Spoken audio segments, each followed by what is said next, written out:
After tons of hours playing FragPunk, I have finally come up with a list of things that I would like to see changed in the game.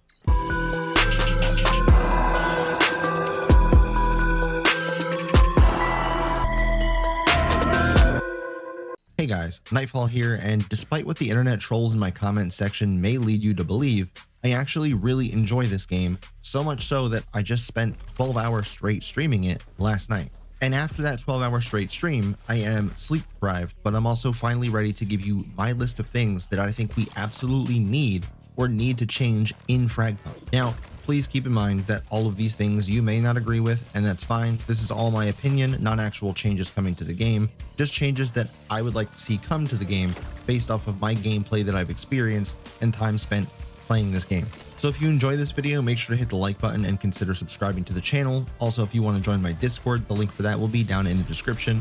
And let's go ahead and get into the number one thing that I added to this list a while ago, and that is the ability to slide without the use of a card.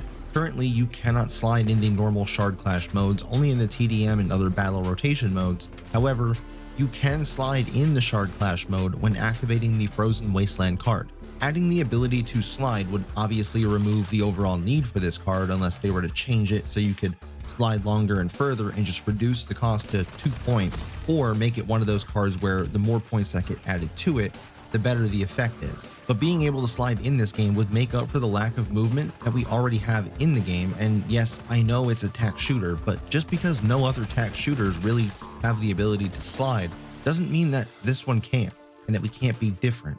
After all, the game's slogan is break the rules. The next thing on my list is we should expand the shard point system to include 6-point cards. This might be more of a down the road change that happens because the more cards that get added, the more balancing that would need to take place, and they might actually come up with an overpowered card that they might add to the game that would need to be more than just 5 points. But looking more at the present state of the game with the cards that we do have, some of the current 5-point cards and even some of the 4-point cards are just way too strong and should easily cost more.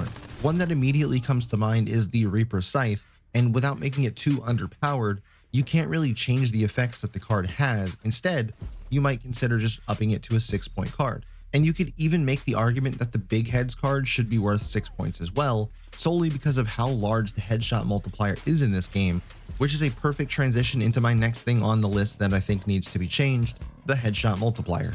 Some of the weapons in the game, namely the Fever, have a headshot multiplier that's almost 3 times the body shot damage. In my opinion, that's just too much. Headshot multipliers are normally 1.5, 1.6, 1.7 times the normal amount of a body shot or something in that range, not double or triple. This makes some guns like the Fever almost a must pick, and I'm all for rewarding good aim, but this might be a little too much.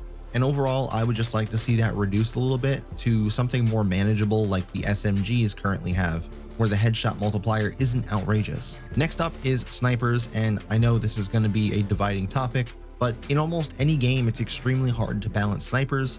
You have half the player base that seem to only use them and rely on them as a crutch, versus others that will not pick them up because either they can't use them, or they feel broken, or they can't aim.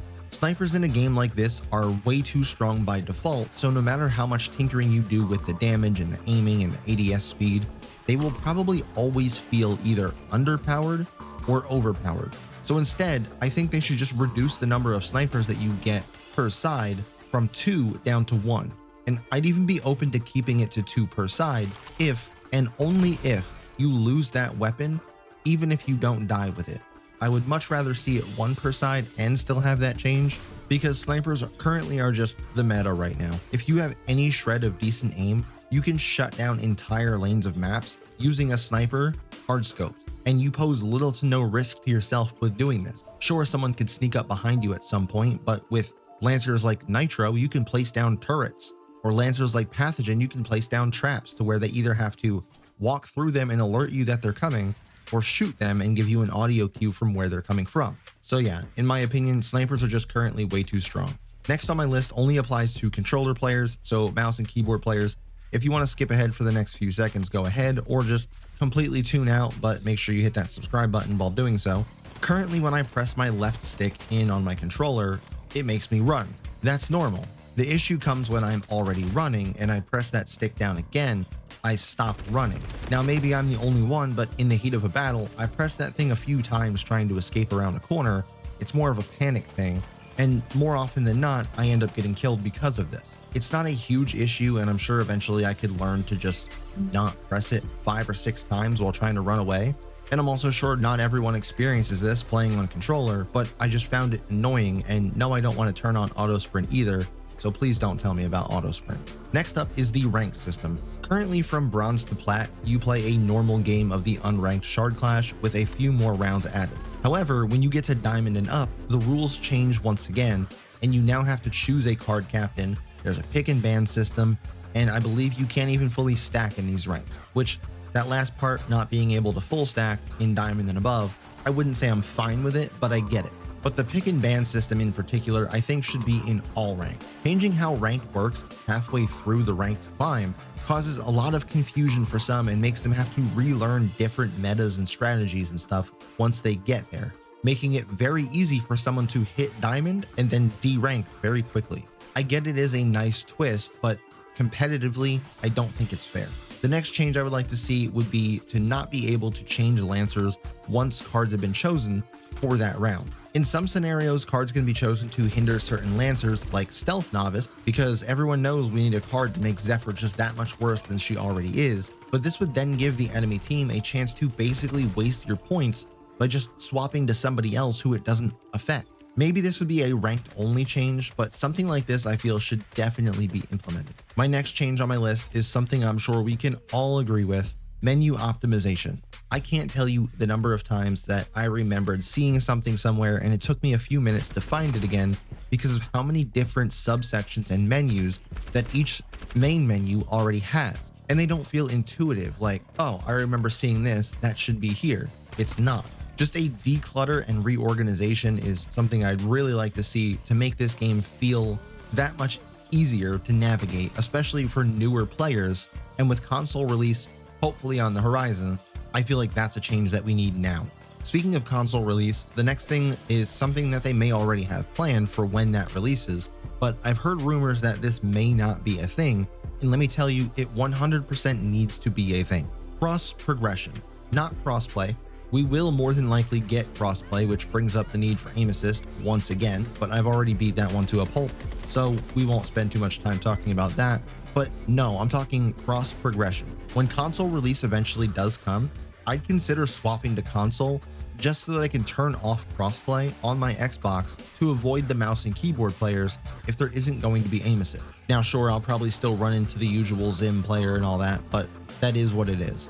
But in order to do that, I don't want to start all over again from the start. My account is almost level 100 at this point, and having to start from scratch with none of the cosmetics or anything that I've unlocked currently would just be a deal breaker for me. The next change I'd want to see made is to the Hipfire accuracy, and currently Hipfire is almost pinpoint accurate even while moving, at least for the first 3 to 5 shots, which in this game is all you need to kill an enemy, especially with the current headshot multiplier. The spread on the Hipfire should be noticeable, maybe not siege noticeable, but still enough to where it punishes you for not aiming down sight. This could provide an opportunity to add a card where it gives you better Hipfire accuracy, so kind of a 2-for-1 change here. And then lastly, I'll throw in one more to make it a total of 11, just in case they do already have cross progression planned. It would be an even 10. So my last change would be, once the round is over, stop allowing players to continue to run around for a few seconds to either scavenge weapons or kill other players. I'm sure a lot of people like this aspect and it's fun for them, but it's just annoying, and to an extent, it's cringe. You get free kills half the time for players who aren't paying attention, causing them to then lose a weapon that they thought they were going to be able to keep. It's just annoying. But that's it. Those are my changes I would like to see come to the game. I'm sure I have more, I just can't think of them right now. But I'd love to hear your thoughts on all of the proposed changes that I have, and also any changes that you'd make. So make sure to let me know down in the comments, and I'll catch you in the next one.